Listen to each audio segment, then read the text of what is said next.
আসসালামু আলাইকুম প্রিয় দর্শক, অন্য মঞ্চের আলাপচারিতায় আপনাদের সকলকে আমন্ত্রণ জানাচ্ছি। আসসালামু আলাইকুম।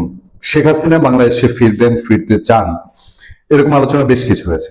তিনি টাইমস অফ ইন্ডিয়াকে বলেছেন, এনডিটিভি কে বলেছেন, কিন্তু সবশেষ রয়টার্সকে দেওয়া যে ইন্টারভিউতে তিনি বলেছেন যে তিনি ডিসেম্বরের মধ্যে বাংলাদেশে ফিরতে চান। এটা আলোড়ন তুলেছে সবচেয়ে বেশি ভাবে, এবং তিনি যে ঘোষণাটা দিয়েছেন ডিসেম্বরের মধ্যে বাংলাদেশে ফিরতে চান, এটা একটা খুবই ঝুঁকিপূর্ণ এবং তাৎপর্যপূর্ণ ঘোষণা। আমাদের এখানে যারা ভারতীয় সাংবাদিকরা শো করেন, তাদের সোর্সে আমরা যখন জানি, তখন তারা বলছেন যে তারা শেখ হাসিনাকে খুব কনফিডেন্ট দেখতে পান এবং শেখ হাসিনা দেশে ফিরবেনই।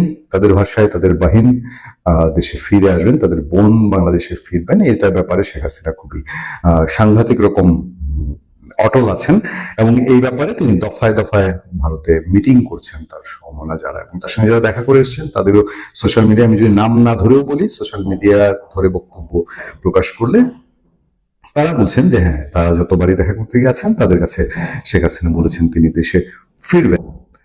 এই নিয়ে আমাদের আজকে আলোচনা। শেখ হাসিনা একটা নতুন স্পিচ এসছে, যেটা বাংলাদেশের কোনো কোনো মিডিয়ায় এসছে, সোশ্যাল মিডিয়ায় এসছে। সোশ্যাল মিডিয়ায় যারা জনপ্রিয় ব্লগার তারা সেটা নিয়ে উপস্থাপন করছেন। সেই জায়গা থেকে আমরা জানতে চাই। তার আগে আপনাদেরকে একটা ছোট্ট অনুরোধ, যারা এখন পর্যন্ত আমাদের চ্যানেলটি সাবস্ক্রাইব করেননি, সাবস্ক্রাইব করে নেবেন এবং লাইক এবং কমেন্ট দিয়ে আমাদের পাশে থাকবেন।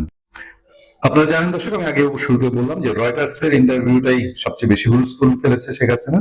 রয়টার্স এর পর এবার এফপি কে ইমেইলে শেখ হাসিনা একটি ইন্টারভিউ দিয়েছেন, দীর্ঘ ইন্টারভিউ। সেটা থেকে চুম্বক অংশ আমি আপনাদেরকে একটু শোনাতে চাই। আবারও রিকোয়েস্ট, আমাদের চ্যানেল যারা সাবস্ক্রাইব করেননি, চ্যানেলটি সাবস্ক্রাইব করবেন, লাইক এবং কমেন্ট দিয়ে আমাদের সাথে থাকবেন। ক্ষমতাচ্যুত প্রধানমন্ত্রী শেখ হাসিনা বলেছেন, নিজেদের জীবনের ঝুঁকি সম্পর্কে তিনি সম্পূর্ণ সচেতন। নিজের জীবনের ঝুঁকি সম্পর্কে তিনি সম্পূর্ণ সচেতন। গ্রেফতার, কারাবন্দী হওয়া, এমনকি হত্যার শিকার হওয়ার আশঙ্কা থাকলেও তিনি আগামী ডিসেম্বরের মধ্যেই বাংলাদেশে ফিরতে চান।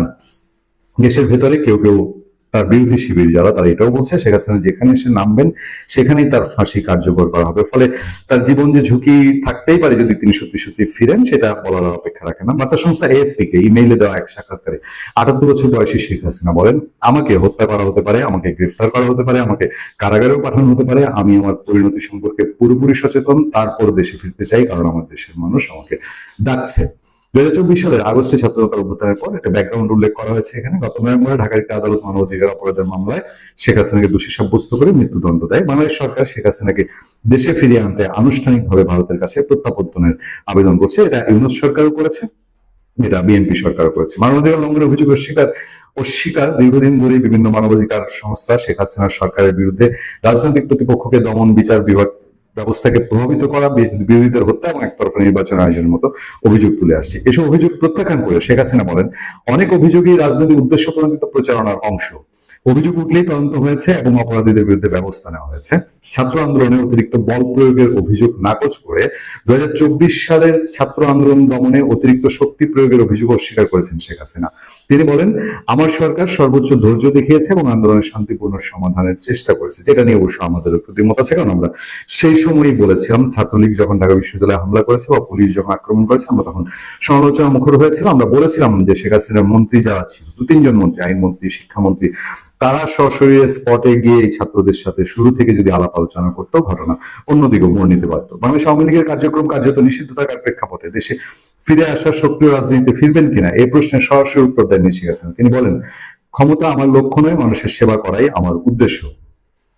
দুঃখ প্রকাশ, তবে ক্ষমা নয়। আন্দোলনে নিহত পরিবারের প্রতি সমবেদনা জানালেও শেখ হাসিনা আনুষ্ঠানিকভাবে ক্ষমা চাননি। তিনি বলেন, যারা তাদের প্রিয়জনকে হারিয়েছেন, প্রতিটি পরিবারের প্রতি আমার সহানুভূতি রয়েছে। তবে আন্দোলনের সময় নেওয়া সিদ্ধান্ত নিয়ে কোনো অনুশোচনা আছে কিনা এ প্রশ্নের জবাবে তিনি বলেন, রাষ্ট্র পরিচালনার সিদ্ধান্ত একজন ব্যক্তির একার সিদ্ধান্ত নয়। পুরো সংকটের প্রেক্ষাপট বাদ দিয়ে একটি মুহূর্তকে আলাদা করে বিচার করা সঠিক হবে না। এ হলো শেখ হাসিনার নতুন স্পিচ। আমরা বিভিন্ন দিকে হান্ট করার চেষ্টা করেছি, সার্চ করার চেষ্টা করেছি যে শেখ হাসিনা ফিরে আসার বিষয়টা আসলে কোন পর্যায়ে আছে। আমরা যেটুকু আমরা বুঝতে পারছি, আমাদের বিশ্লেষণ, যে শেখ হাসিনা কোন একটা কিছু উনি হয়েছে। এটা হতে পারে সরকারের সাথে কোনো সমঝোতা আলাপ আলোচনার পথ, সেটা হলে মন্দ কিছু না। এটা হতে পারে আন্তর্জাতিক পরিমণ্ডলে তার কোনো একটি আশ্বাস বা কোনো একটি মেকানিজম, সেটাও হতে পারে।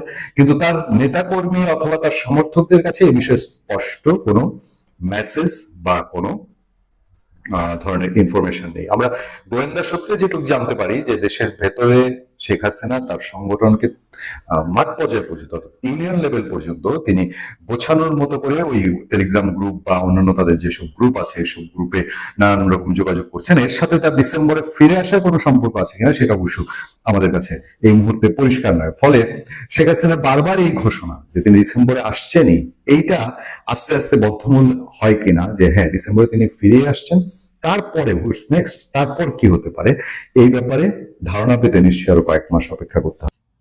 এএফপি কে দেয়া জননেত্রী শেখ হাসিনার একটা সাক্ষাৎকার 10-11 ঘন্টা আগে প্রকাশিত হয়েছে এবং সেটা আবার বাংলাদেশ সহ সারা বিশ্বের অনেক জায়গায় আবার খবর হয়েছে। শেখ হাসিনা দেশে ফিরবেন, এটা আসলে সবসময় আন্তর্জাতিক খবর। শেখ হাসিনার দেয়া এই সাক্ষাৎকারের কোন অংশটা গুরুত্ব দিতে হবে, কোন অংশটাকে তেমন গুরুত্ব দিতে হবে না, বা কিভাবে এই বক্তব্যগুলো পড়তে হবে সেটা নিয়ে এই ভিডিওটা করছি। দেখুন, এর সাথে আরেকটা জিনিস আছে যে আওয়ামী লীগের অফিসিয়াল যে ফেসবুক আছে সেখান থেকে প্রফেসর এ আরাফাতের ইউটিউবে জননেত্রী শেখ হাসিনার প্রকাশিত একটা বক্তব্য আছে। সেই বক্তব্যটারও একটু বিশ্লেষণ করে এই ভিডিওটা শেষ করব। জননেত্রী শেখ হাসিনা যথারীতি বলেছেন তিনি ফিরবেন, তিনি জানেন ফেরার চ্যালেঞ্জ কি, তাকে জেলে নেওয়া হতে পারে, ফাঁসি দিতে হতে পারে, এগুলো মানে তাকে জেলে নেওয়ার জন্য, ফাঁসি দেওয়ার জন্য যারা বাংলাদেশ এখন দখল করে আছে তারা প্রস্তুত হয়ে আছে, এসব তিনি জানেন। কিন্তু তিনি ফিরবেন, তার ফেরার এই সিদ্ধান্তে কোনো পরিবর্তন হবে না। এটা তো সঠিক কথা। যারা প্রথমেই শুনেছিলেন যে শেখ হাসিনা একটা ডেট দিয়েছেন ফিরবেন, আমরা যারা শেখ হাসিনার কর্মী কিংবা যারা শেখ হাসিনাকে চেনেন, শত্রু এবং মিত্র পক্ষে সবাই জানেন যে শেখ হাসিনা এইরকম একটা কথা না বুঝে বলেননি, সিদ্ধান্ত না নিয়ে করেননি, এখন তিনি ফিরবেন। সোজা কথা, এই ফেরার ক্ষেত্রে যেসব রিস্ক আছে সেগুলা বলছেন, কিন্তু জননেত্রী শেখ হাসিনা এগুলা বলছেন এই জন্য যে এই জিনিসগুলো বলতে হয়। উনি কি বলবেন? উনি কি বলবেন যে আমি গিয়েই তারেক রহমানের সরকারকে ফেলে দিব এবং আমি প্রধানমন্ত্রী হয়ে বসে যাব, এটা বলবেন তিনি? কিন্তু এটা বলবেন না। ফলে যে কথাগুলো বলা হয় সেটার উপর আসলে এমফাসিস করার দরকার নেই। জননেত্রী শেখ হাসিনা দেশে ফিরবেন, কারণ হলো বাংলাদেশটা 2024-এ যারা জঙ্গি উত্থান করেছে, পরবর্তীতে যারা দখল করেছে, তারা বাংলাদেশটাকে চালাতে পারেনি। আমাদের বক্তব্য পরিষ্কার, এবং প্রধানমন্ত্রী শেখ হাসিনার ইন্টারভিউতে ওই বক্তব্যটা পরিষ্কার।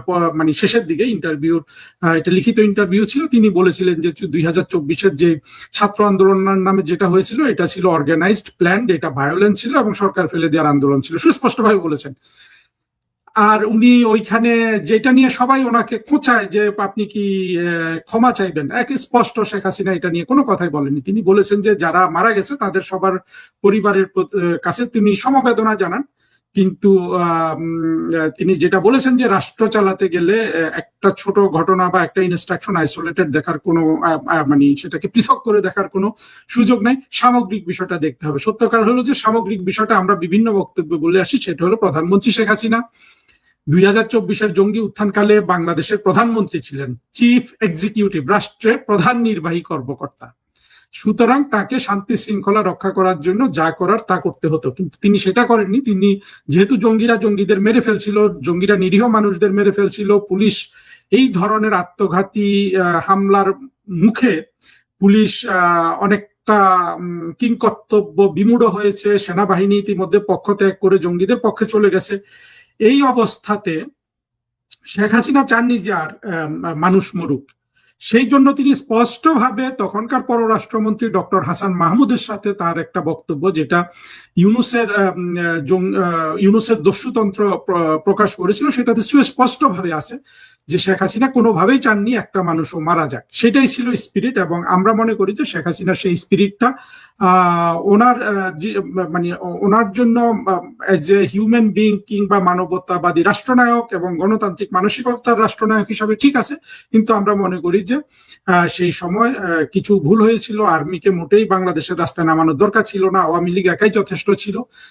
এখন আসলে ভেতর থেকে বোঝা যায় যে ওবায়দুল কাদেরই সঠিক ছিলেন, ছাত্রলীগই সঠিক ছিল, কিন্তু আসলে আসলে পরিকল্পনাটা ছিল না যে কিভাবে এটাকে মোকাবেলা করতে হবে, কিংবা ভারত যেভাবে তাদের ককরোচ আন্দোলনকে মোকাবেলা করেছে সেইভাবে এটা মোকাবেলা করা হয়নি। যা ভুল হওয়ার হয়ে গেছে, কিন্তু এইখানে শেখ হাসিনার বিরুদ্ধে যে অপবাদ সবাই দেয় সেটার কোনো ভিত্তি নাই এবং সেটা আমরা মানিও না। শেখ হাসিনা সেটা সুন্দর জবাব দিয়েছেন এবং যেগুলো আসলে মানে শোভন ভাষা যেটাকে আমরা বলি যে ডিপ্লোম্যাটিক অ্যান্সার, সেটাই তিনি দিয়েছেন।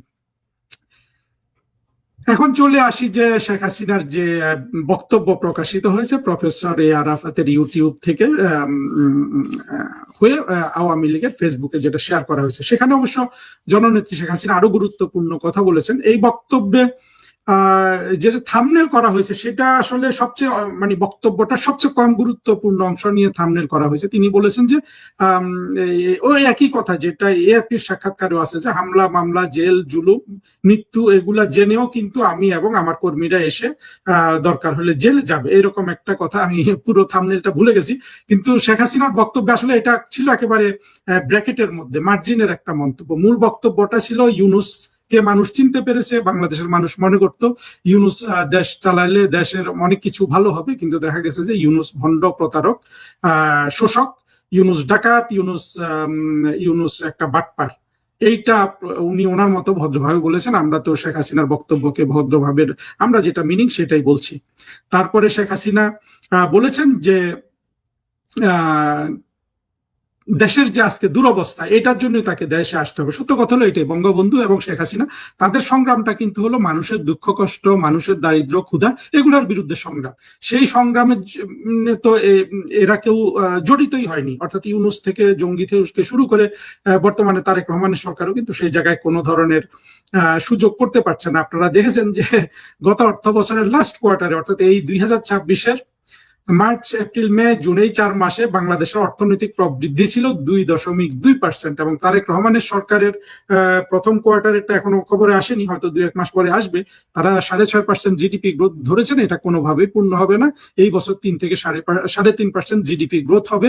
এইটাই আমি যত আমাদের অর্থনৈতিক মুরব্বী আছেন, মানে অর্থনীতিবিদ আছেন বাংলাদেশের অত্যন্ত শ্রদ্ধেয় এবং যারা বোঝেন এই জিনিসগুলো, আমি তাদের সাথে আলাপ করে বলছি, তারা কেউই কিন্তু এটাতে আর কোনো ধরনের উন্নতি দেখতে পাচ্ছেন না। আমি নিজে অর্থনীতিবিদ না হলেও আমি অর্থনীতি প্রাইমারি খবরগুলো পড়তে পারি, বুঝি, এবং অর্থনীতিতে আমার একটা জেনারেল পাঠ আছে, এটা ধরে নিতে পারেন আপনারা। আমি কোনোভাবেই কিন্তু দেখি না যে তারেক রহমানের সরকার কোনোভাবেই 3.5-4%-এর উপরে জিডিপি করতে পারবেন। তার মানে হলো 2024-এর জঙ্গি উত্থান করে বাংলাদেশের যে কোমর ভেঙে দেওয়া হয়েছে অর্থনীতির, সেইটা আসলে আর পুনরুদ্ধার হবে না যতদিন এখানে হাজার হাজার কথা বলা হয়, কিন্তু যতদিন বাংলাদেশে জঙ্গিবাদ, যে জঙ্গিরা বাংলাদেশ দখল করেছে সেটার আধিপত্য যতদিন থাকবে, সোজা কথা এই জঙ্গিবাদের আধিপত্য উঠে যাওয়ার একটাই প্রমাণ হলো যে আপনি আর এই ফুয়াদ, আপনি শাহরিয়ার, আপনি মাসুদ জামাতের এই লোকগুলোর কোনো বক্তব্য যেদিন শুনবেন না সেদিন আপনি হয়তো বুঝতে পারবেন যে তারেক রহমান এই ব্যাপারে সচেতন আছেন। যতদিন এদের বক্তব্য আপনি রাস্তায় দেখবেন, ফেসবুকে এদের হইচই দেখবেন, গালাগালি দেখবেন, চিৎকার দেখবেন, এদের ক্ষোভ দেখবেন, এদের বিকৃত অঙ্গভঙ্গি দেখবেন, এদের গোল চোখ দেখবেন, ততদিন বুঝতে পারবেন যে তারেক রহমান সরকার আসল জায়গায় হাতি দিতে পারেনি। অবশ্য এটা ছাড়াও আরো যে স্ট্রাকচারাল চেঞ্জের দরকার ছিল সেগুলো তো তারেক রহমান সরকারের কোনো দক্ষতা নাই। আমি তারেক রহমানের সরকারকে বলবো যে আপনারা যদি বাংলাদেশের মানুষের কাছে ভালো থাকতে চান, ভবিষ্যৎ রাজনীতি নিরাপদ করতে চান, আপনারা এগুলো নিয়ে একটু ভাবুন। কেন আপনারা 6 মাস রাষ্ট্র ক্ষমতায় আসার পরও বাংলাদেশের অর্থনীতির ক্ষেত্রে এক বিন্দু সুখবর নাই? এটা একটু ভাবলে কিন্তু তারেক রহমান সরকার হয়তো বা সঠিক সিদ্ধান্ত নিতে পারবেন। আর এইটা না ভাবলে, এমনকি তারেক রহমান সরকারের বিশাল প্রমোটার গুলাও কিন্তু বলছে যে রাষ্ট্র কিন্তু নীরব দুর্ভিক্ষের দিকে চলে যাচ্ছে। দুর্ভিক্ষ যত সরব হতে থাকবে তত কিন্তু তারেক রহমানের ব্যক্তিগতভাবে ওনার স্টেক বাড়বে। তারেক রহমান দেখুন, শেখ হাসিনা বা আওয়ামী লীগের যে বিপদ হয়েছিল এটা তো কেটে গেছে, এখন তো ফেরার পালা। কিন্তু তারেক রহমান সাহেব এবং তার যে দুর্বল রাজনৈতিক দল, যদিও জনসমর্থনে সবল, কিন্তু কৌশলে বুদ্ধিতে তো রাজনৈতিক দলটা দুর্বল, জামাতের চেয়েও বিএনপি। কাজে তারা যদি ভাবেন তাদের মঙ্গল হবে। এবং আমি বরাবরের মতো রিপিট করছি যে আমি কিন্তু বিএনপির একজন শরীদ, আমি বিএনপির কোনোভাবেই শত্রু না। এবং বিএনপি বাংলাদেশে টিকে থাকুক, আওয়ামী লীগ টিকে থাকুক, যে কোনো ধরনের দ্বিদলীয় ব্যবস্থা কায়েম না করলে তো আসলে গণতন্ত্র হবে না। সেক্ষেত্রে বিএনপি যদি সঠিক পথে না আসে, এটা আসলে জাতীয় পার্টি বা অন্য কোনো আধা ধর্মীয় দলগুলো এটা পূরণ করবে। সেটা তারেক রহমান সাহেবেরই উচিত এবং তার দলের নেতা বা যারা শুভাকাঙ্ক্ষী আছেন তাদের উচিত এই জিনিসটা বিবেচনা করে দেখার। আমার যতটুকু পরামর্শ দেওয়ার বাইরে থেকে আমি সেটা দিলাম। যে কথাটা বলে এই ভিডিওটা শেষ করব, শেখ হাসিনা সবচেয়ে গুরুত্বপূর্ণ যেটা বলেছেন সেটা হলো যে মুক্তিযুদ্ধের চেতনা ধরাশায়ী হয়েছে, সেটাকে রক্ষা করার কথা তিনি বলছেন। আমাদের জন্য এটা অত্যন্ত সুখবর যে প্রধানমন্ত্রী শেখ হাসিনা এখন যত বক্তব্য রাখছেন সেখানে তিনি মুক্তিযুদ্ধের মূল্যবোধ বা মুক্তিযুদ্ধের চেতনার কথাটা তিনি বারবার আনছেন, যেটা আমাদের জন্য অত্যন্ত প্রয়োজনীয়। আমি বারবার বলছি, বঙ্গবন্ধুর আদর্শ, আওয়ামী লীগের আদর্শ, শেখ হাসিনার আদর্শ এবং বাংলাদেশের বেঁচে থাকা, এটা কিন্তু মুক্তিযুদ্ধের চেতনার সাথে সরাসরি জড়িত। মুক্তিযুদ্ধের চেতনাটা যদি ভুলও হয়ে থাকে তবু এটার সাথে জড়িত, কিন্তু আসার কথা হলো মুক্তিযুদ্ধের চেতনা খাঁটি। সারা পৃথিবী, মানব সভ্যতা, তারপরে আপনার ইতিহাস অগ্রগতি লাভ করেছে, কিন্তু আমাদের মুক্তিযুদ্ধের যে চেতনা, যে অসাম্প্রদায়িক চেতনা, সেটার পথে। সুতরাং আমাদের তো এখানে ভয়ের কিছু নাই। আমরা মুক্তিযুদ্ধের চেতনাকে গুরুত্ব দেইনি, এখন দিচ্ছি। এবং জননেত্রী শেখ হাসিনার বক্তব্য আমি যতবার শুনি, আমি কিন্তু এখন আগের চেয়ে অনেক বেশি আশাবাদী হচ্ছি। আমরা যদি মুক্তিযুদ্ধের চেতনায় যদি অটল থাকি, আমরা যদি সেটাকেই আমাদের পথ বলে মনে করি, বাংলাদেশ বাঁচবে, আওয়ামী লীগ বাঁচবে, আমরা বঙ্গবন্ধুর সম্মান পুনরুদ্ধার করতে পারবো জননেত্রী শেখ হাসিনার নেতৃত্বে। এই নিয়ে আরো অনেক বক্তব্য দেওয়ার আছে, বিশেষ করে মুক্তিযুদ্ধের চেতনা কি, কিভাবে এটাকে রক্ষা করতে হবে এবং কিভাবে মুক্তিযুদ্ধের চেতনার শত্রুদের, সে যত বড় শিক্ষিত হোক, যত বড় জ্ঞানী হোক, ফিলোসফার হোক, কবি হোক, সাহিত্যিক হোক, এদের সবাইকে পাকিস্তানি সেকুলার হিসাবে চিহ্নিত করে একইভাবে বাংলাদেশের যে মূল শত্রু, ৭১-এর ঘাতক দালাল রাজাকার বাহিনী, তাদের সাথে একসাথে কিন্তু এক ব্র্যাকেটে ফেলে তাদেরকে আমাদের মোকাবেলা করতে হবে। বন্ধুরা, সাথে থাকার জন্য ধন্যবাদ। বাংলাদেশের আন্তর্জাতিক অপরাধ ট্রাইব্যুনাল বা আইসিটির প্রসিকিউশন টিমের কাজ এবং বিচারিক প্রক্রিয়ার স্বচ্ছতা ও জবাবদিহিতা নিয়ে দেশে ও দেশের বাইরে ব্যাপক প্রশ্ন উঠেছে। এমনকি খোদ প্রসিকিউশন টিমের মধ্যেই এ নিয়ে অসন্তোষ বাড়ছে বলে বাংলাদেশের সংবাদ মাধ্যমের খবরে এসেছে। বর্তমান বিএনপি সরকারের শুরুতে ঢেলে সাজানোর পর অন্তর্বর্তী সরকার আমলের প্রসিকিউশন টিম সম্পর্কে 3টি গুরুতর অভিযোগ পাওয়া গিয়েছিল। জামিন করিয়ে দেওয়ার জন্য কোটি টাকার ঘুষ কেলেঙ্কারি, ঘুষ নিয়ে অভিযুক্তকে রাজসাক্ষী বানানোর অভিযোগ ছিল অন্তর্বর্তী সরকার আমলে নিয়োগ পাওয়া 2 প্রসিকিউটরের বিরুদ্ধে। সাথে রয়েছে ট্রাইব্যুনালের সিসিটিভি ফুটেজ গায়েবের অভিযোগ। এসব অভিযোগ তদন্তে গঠিত ফ্যাক্টস ফাইন্ডিং কমিটি 20 দিনের মধ্যে তদন্ত প্রতিবেদন দেওয়ার কথা বলেছিল, কিন্তু বাস্তবতা হলো 4 মাস পরে এসেও কোনো তদন্ত রিপোর্ট পাওয়া যায়নি। শুধু তাই নয়, ঘুষের বিনিময়ে অভিযুক্তকে রাজসাক্ষী বানানোর অভিযোগ যে প্রসিকিউটরের বিরুদ্ধে, সেই গাজী মোনাল হোসেন তামিম এখনো বহাল তবিয়তে আছেন। পুরাতন এই 3টি অভিযোগের সাথে নতুন আরো 2টি অভিযোগ উঠে এসেছে।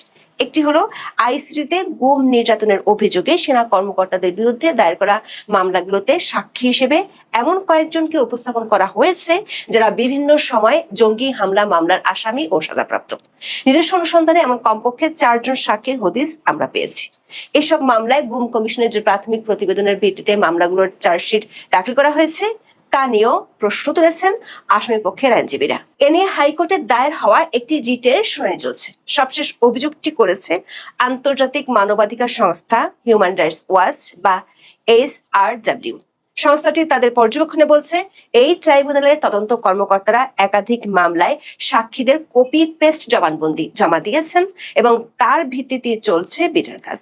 এসব অভিযোগের কারণে আন্তর্জাতিক মানবাধিকার সংস্থা ও দেশীয় আইনজীবীরা অভিযোগ করেছেন, বাংলাদেশের আইসিটি আন্তর্জাতিক আইনি মানদণ্ড সমুন্নত রাখতে ব্যর্থ হচ্ছে এবং রাজনৈতিক প্রতিপক্ষকে মিথ্যা অভিযোগে কারাবন্দী করে রাখছে। আওয়ামী সরকারের আমলে 2010 সালে 71-এর মানবতা বিরোধী অপরাধের বিচার করার জন্য আন্তর্জাতিক অপরাধ ট্রাইব্যুনাল বা আইসিটি গঠন করা হয়। তখন 1973 সালের আইনটি সংশোধন করা হয়।